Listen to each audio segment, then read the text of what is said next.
Un hombre peligroso. Capítulo 2.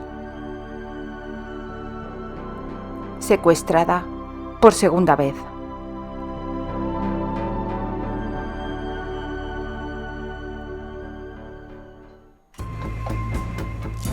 No. La mano del hombre apartó la suya con un golpe tan fuerte que a Candy se le entumecieron los dedos. La sujetó por los hombros y la sacudió. Si vuelve a intentar algo así, señora, la azotaré hasta Londres, ida y vuelta. ¿Me ha entendido? Sí, le entendí. El bandolero dejó de sacudirla y la empujó hasta hacerla caer de nuevo sobre el jergón. ¿Qué hace? Candy percibió que se inclinaba sobre ella y se la paró el corazón. El hombre no dijo nada. En cambio, la sujetó una muñeca y se la alzó por encima de la cabeza. Ella notó cómo una cuerda pasaba en torno a su muñeca. Entonces comprendió con angustia que la estaban maniatando al armazón de una cama. «¿Te has vuelto loco? ¿Cómo voy a quitarle el vestido entonces?», preguntó la mujer decepcionada, mientras a Candy la ataban las muñecas y los tobillos. «Eso es asunto tuyo. Sin embargo, no debes desatarla sin que yo esté presente, ¿comprendido? Si llega a escapar, te costará muy caro». «No se te ocurra amenazarme, grandísimo». «¿Comprendido?», repitió él con voz súbitamente cortante. Elisa guardó silencio. «Sí, entendido», suspiró después. «Tal vez pueda despojarla del vestido cortándolo. Pero, ¿de qué serviría un vestido roto?» «De cualquier modo tendrás que cortarlo para poder ponértelo», señaló el hombre sin ninguna benevolencia. A juzgar por los oídos, ambos se habían apartado de la cama.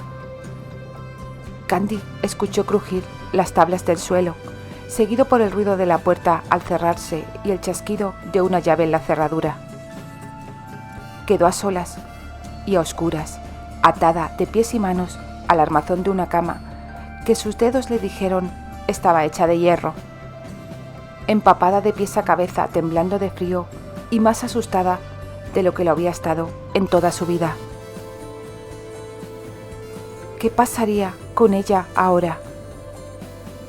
Del mismo modo que las horas del cautiverio se tornaron en días, la aflicción física fue para Candy una compañía tan constante como el miedo. 2 veces al día la desataban y la permitían quitarse la venda de los ojos para hacer sus necesidades con relativa intimidad.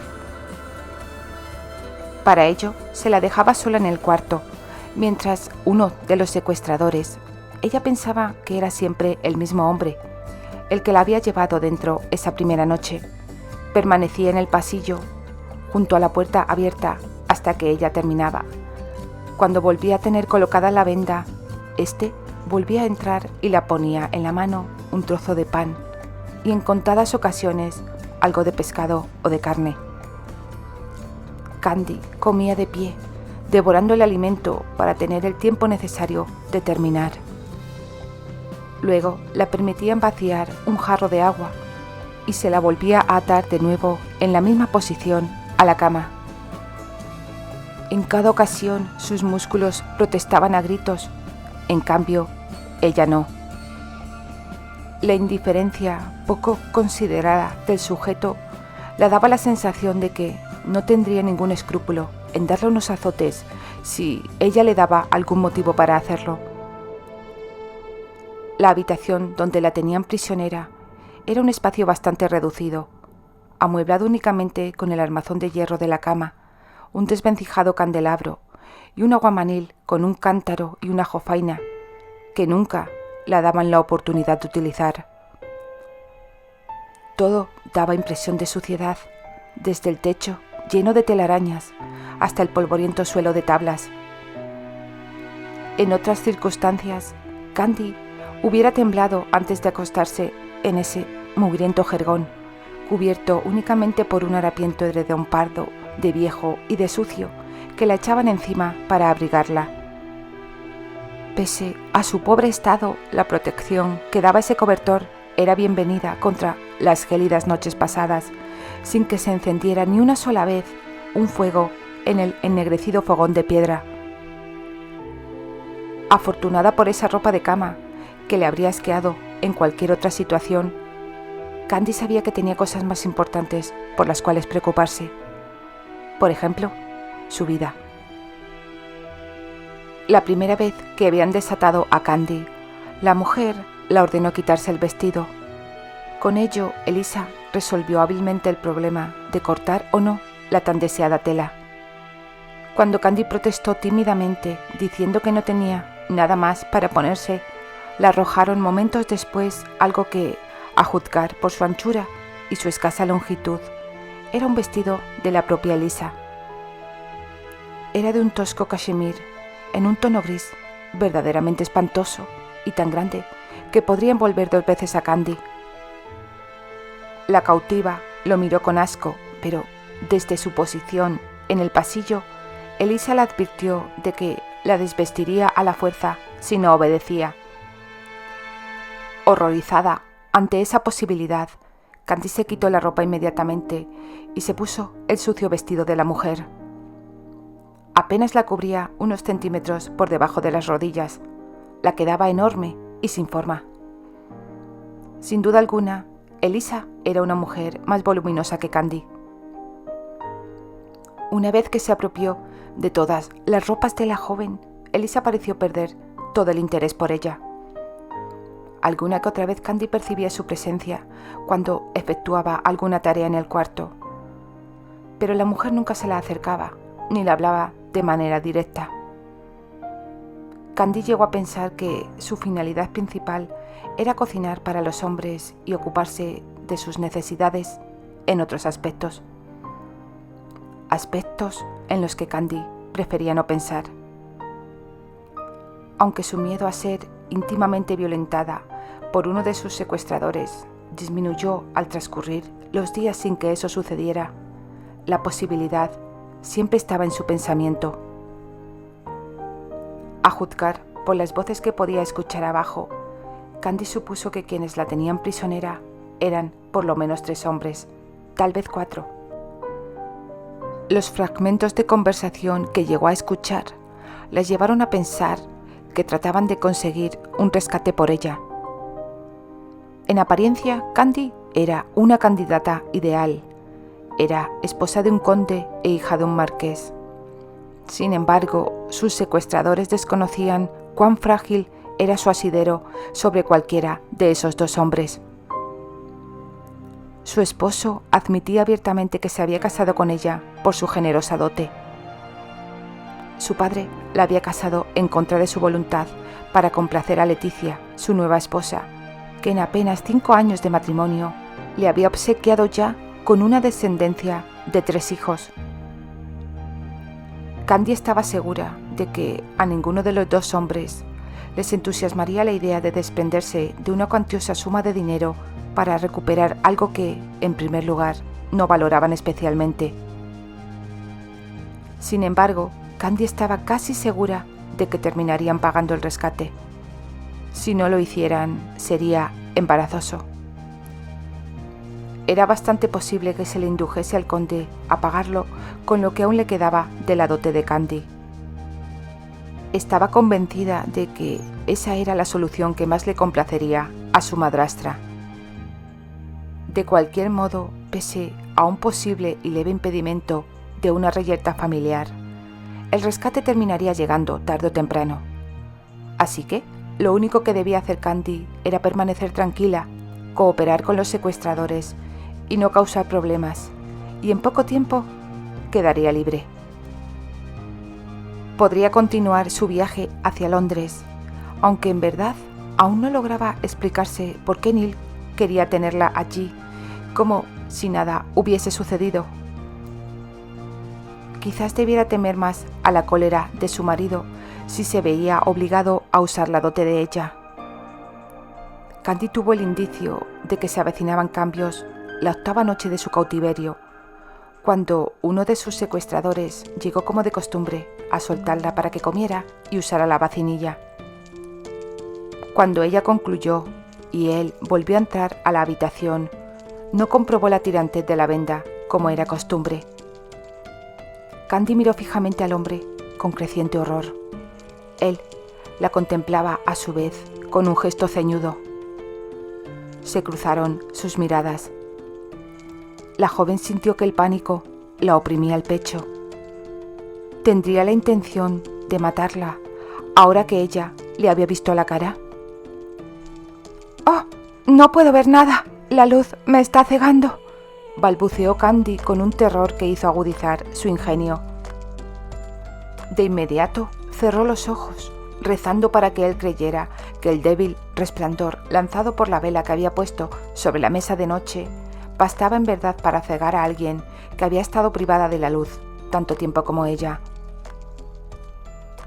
Para asombro suyo, en lugar de darle un golpe o colocarla la venda de nuevo, el hombre se la quitó de la cabeza y la dejó caer al suelo. Carece de importancia. De cualquier modo, esto ha llegado a su fin, dijo él.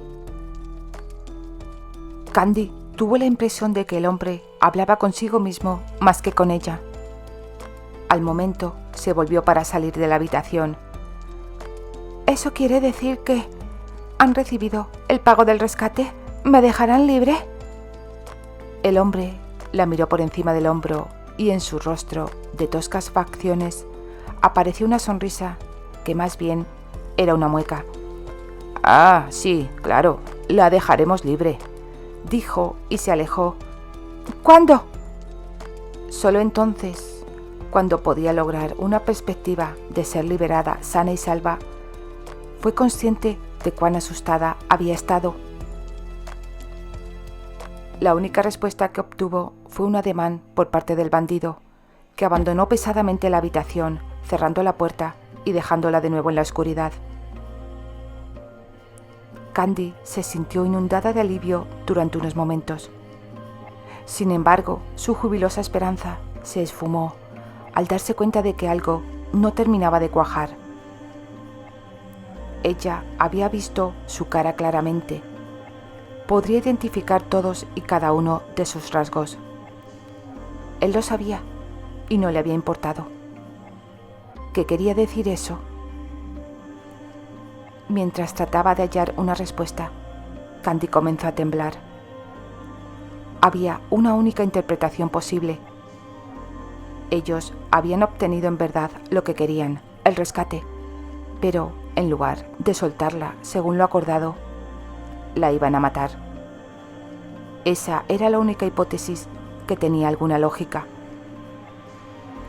El bandido había sido muy cuidadoso en no dejar que ella le viera, ni a él ni a ninguno de los otros, hasta ese preciso momento cuando todo iba a terminar. Si tenía la intención de dejarla ir, el sentido común la decía que hubieran procurado mantener sus identidades ocultas. Una vez libre, ella podría acudir a las autoridades y delatarlos. Si eran atrapados, en verdad, pasarían mucho tiempo en la cárcel. Incluso podrían ser ahorcados. Su corazón pareció detenerse. Casi no podía respirar. Atada de pies y manos, estaba indefensa por completo para resistirse de alguna manera. En cualquier momento ellos podrían entrar y matarla de un disparo, estrangularla o asfixiarla con una almohada o quién sabe. El pánico comenzó a nublar su mente, obligándola a patalear desatinadamente sobre la cama. Frenéticamente se sacudió contra las ligaduras, sin importarla que las sogas la rasgaran la piel de las muñecas y los tobillos, pateando y retorciéndose con toda su fuerza, tratando de soltarse. El armazón de la cama golpeó con fuerza contra la pared. ¿Qué sucede aquí? El secuestrador había regresado, mirándola enojado desde la puerta abierta, con una vela en la mano para observar los frenéticos movimientos de la muchacha. Hasta el momento había sido una prisionera ideal que no causaba molestias, con la esperanza de que su docilidad les hiciese fácil dejarla marchar cuando llegara el momento. Ahora Candy estaba segura de que ese momento jamás llegaría. Tampoco esta vez el hombre se había molestado en cubrirse la cara. Candy quedó inmóvil por un momento, luchando contra el pánico. Tenía que pensar. Le miró con los ojos desorbitados y el pecho agitado por un terror que se esforzaba por controlar. Adivinaría él que se había dado cuenta de lo que se proponían hacer. En dado caso, la mataría en ese momento. No podía permitir que la embargara el pánico. Si lo hacía, no le quedaría ninguna posibilidad. ¿Por qué está causando tanto alboroto?, insistió el hombre al entrar en la habitación. No podía dejarse dominar por el pavor. Su ingenio era la única arma con la que contaba. «Es que hay un ratón dentro de la cama», señaló ella con voz aterrada. La inspiración le había llegado de la nada. Se dejó dominar por ella, esperando, suplicando. «¡Oh, por favor, ayúdeme! ¡Se está metiendo entre las sábanas!». Desesperada, empezó a retorcerse de nuevo, sacudiéndose, pataleando y lanzando chillidos de miedo. El armazón de la cama golpeó de nuevo contra la pared. El secuestrador se acercó a ella. «¡Socorro! ¡Ayúdeme! ¡Le tengo debajo!». «Por todos los santos», murmuró el hombre, mientras ponía el candelabro sobre la mesita de noche. Candy siguió gritando y pataleando, mientras él se inclinaba para desatarla a los tobillos. Cuando quedaron libres, ella pateó sobre la ropa de cama, haciendo una admirable imitación de una frívola mujer enloquecida de miedo por un pequeño roedor. «¡Quédese quieta, Olaf!». El bandolero acompañó la amenaza con un gruñido mientras procedía a desatar las manos de Candy. Ella saltó del lecho, temblando visiblemente, mientras él la miraba con enojo para, instantes después, fijar su atención en el arrugado edredón. Ese era el momento perfecto, la única oportunidad que podría tener. Debía inmovilizar a ese hombre que casi tenía el doble de su tamaño. Pero, ¿cómo? «Aquí no hay ningún ratón», señaló el secuestrador, tocando el edredón con cautela. Candy fijó sus ojos en el mugriento cántaro que había sobre el aguamanil, a no más de un paso a su izquierda. El hombre aún permanecía inclinado sobre la cama, pero ahora había vuelto la cabeza para mirarla de nuevo. «Señora». Candy nunca llegó a saber lo que iba a decir. Fortalecida por el terror, bajó con violencia el cántaro sobre un lado de la cabeza del hombre. El jarro se hizo pedazos. El bandido pestañeó una sola vez, mientras ella le miraba horrorizada, con un miedo espeluznante de haber logrado tan solo irritarle, de que se enderezara en toda su espantosa estatura y la asesinara allí mismo. Sin embargo, de inmediato el hombre se desplomó como un globo deshinchado, cayendo de bruces sobre la cama. Por unos segundos Candy quedó paralizada, contemplándole, pero tan solo fue por unos segundos. No tenía idea de cuánto tiempo permanecería inconsciente el forajido, pero no creía que fuese mucho. Así que el mejor uso que podía hacer de esos preciados minutos era huir en la noche. Candy voló hacia la puerta, se detuvo y escuchó. Podía oír las voces que sonaban abajo. Sin duda, allí debían de estar los demás hombres y Elisa también. Si el guardia no se presentaba pronto, uno de ellos subiría a buscarle. Pensando en todo eso, Candy cerró la puerta e hizo girar la llave. Sobre la cama, el bandido gimió y se movió. El corazón de Candy comenzó a latir con fuerza. Volvió corriendo a su lado. Estaba recuperando la conciencia. Se apoderó del candelabro que el hombre había traído consigo y apagó la llama. Después, cuando él alzó la cabeza y volvió a gemir, le asestó un fuerte golpe en un lateral del cráneo. El hombre cayó como un peso muerto. Salir por la puerta y atravesar la casa era algo del todo imposible. Lo único que la quedaba era la ventana. Después de volverle a golpear por tercera vez con el candelabro para mayor seguridad, Candy se acercó a la ventana. Era estrecha, muy alta y cubierta por una capa gruesa de polvo. Rezando para que se abriera, Candy tiró del bastidor. Finalmente, este se movió unos centímetros, con bastante resistencia. Al final, la joven logró forzar una abertura lo bastante ancha como para permitirla pasar a duras penas. El hombre volvió a gemir. Corrió de vuelta hacia la cama, alzó el candelabro y lo bajó con violencia sobre la cabeza del forajido por cuarta vez. El sujeto no emitió ningún otro sonido mientras ella regresaba a la ventana y se escabullía a través de ella. Tan solo cuando sus pies colgaron por encima del suelo, comprendió a qué altura se hallaba. Sin embargo, no le quedaba otra alternativa. La muchacha tenía que soltarse y rezar para no romperse una pierna o el cuello. Contuvo el aliento. Retrocedió serpenteando hasta que únicamente quedaron su cabeza y sus hombros dentro de la habitación. El borde de la cornisa se la clavaba en las palmas de la mano. Sintió una presión fuerte en los hombros. No aguantaría mucho tiempo colgada. No obstante, sintió un súbito y desesperado miedo a soltarse. Sus pies buscaron dónde apoyarse. No encontró nada.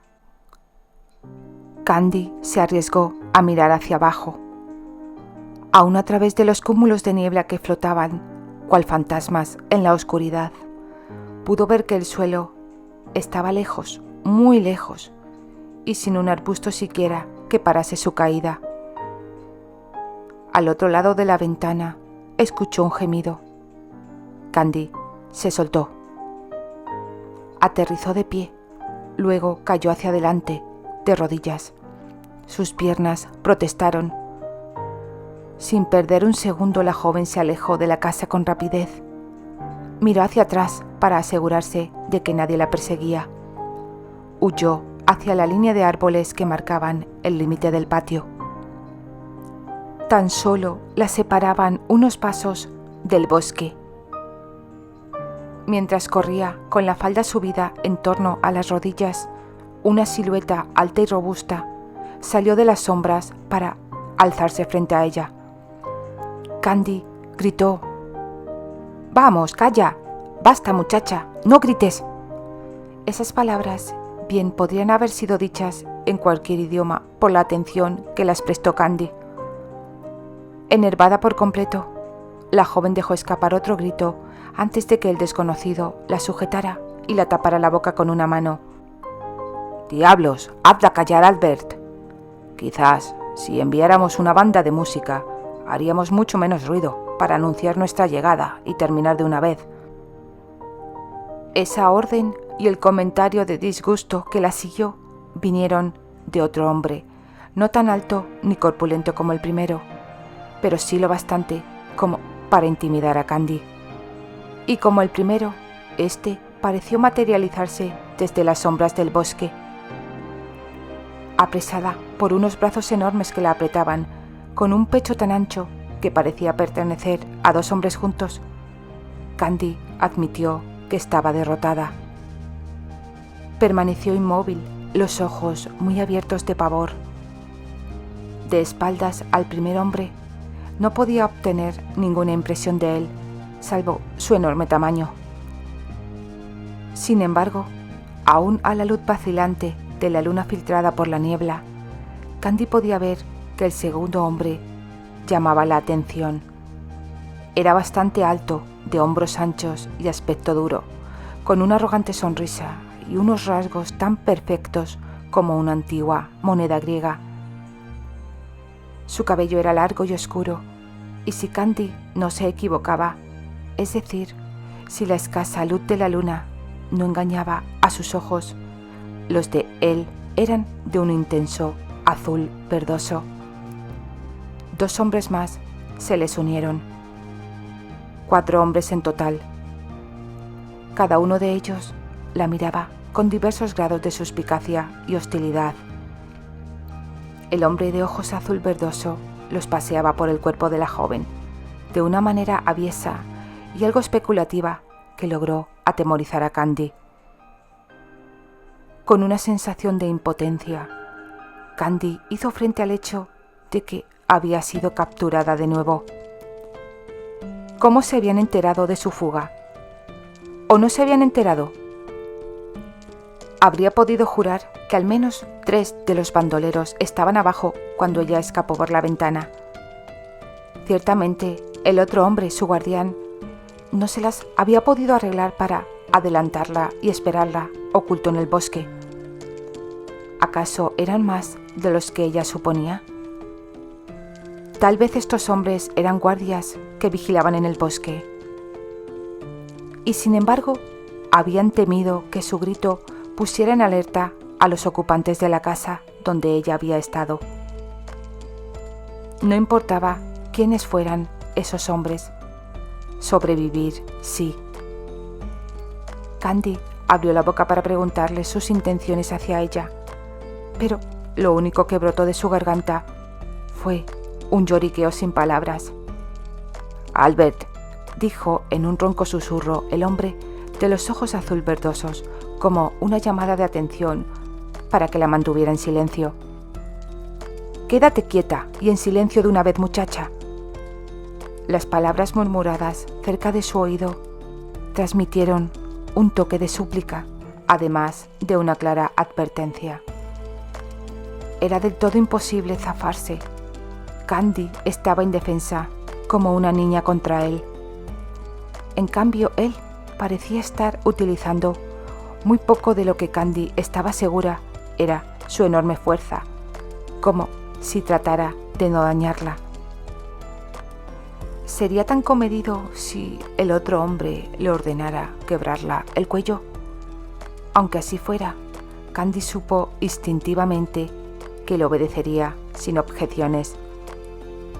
La autoridad del hombre de los ojos azul verdoso había sido evidente desde el primer momento de su aparición. El que la sujetaba y los otros 2 harían lo que él dijera. «Diablos, ¿qué hace una maldita mujer sola en este bosque de noche? El pueblo más cercano está a más de 10 kilómetros de distancia. ¿Qué vamos a hacer con ella?» El hombre de los ojos azul verdoso dirigió esos feroces comentarios tanto a sí mismo como a Albert, pero Albert señaló: «Podríamos dejarla marchar, para que grite de nuevo, o tal vez se escabulla para avisar a James Carter y a sus hombres de nuestra presencia. Sin duda no es una doncella honesta. Lo más probable es que sea una mujerzuela perteneciente a uno de los hombres de James